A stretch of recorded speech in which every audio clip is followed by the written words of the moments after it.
आई भैया, हम राजकमल आप सब श्रोता लोगन के गोड़ छू के प्रणाम करतनी। और हम आज एगो भोजपुरी का लोकगीत लाइव रिकॉर्डिंग करके आप लोगन के बीच भेजतनी। आप लोग सुनी।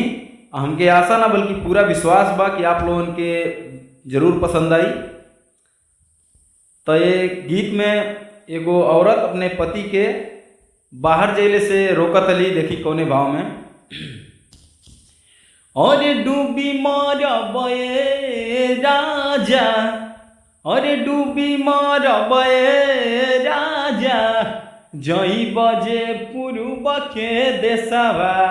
डूबी मरबे राजा, जई बजे पूर्व के देशवा।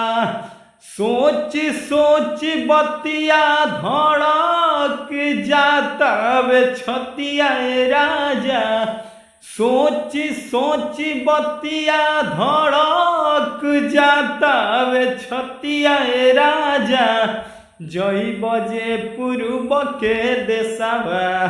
डूबी मरबे राजा, जई बजे पूर्व के देशवा। अरे वही पूर्व देशवा बलमुजी, बस बंगलिनिया हो। वही पूर्व देशवा बलमुजी, बस बंगलिनिया हो। अरे जदुआ चलाई जनवा, ले ली है राजा। अरे जदुआ चलाई जनवा, ले ली है राजा। जई बजे पूर्व के देशवा। डूबी मरबे राजा, जई बजे पूर्व के देशवा। अरे वही पूर्व देशवा बलमुआ, मछली सहरिया हो। वही पूर्व देशवा बलमुजी, मछली सहरिया हो।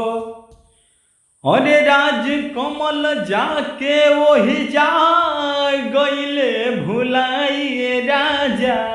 राजकमल जाके वही जा गईले भुलाइए राजा। जई बजे पूर्व के देशवा। डूबी मरबे राजा, जई बजे पूर्व के देशवा।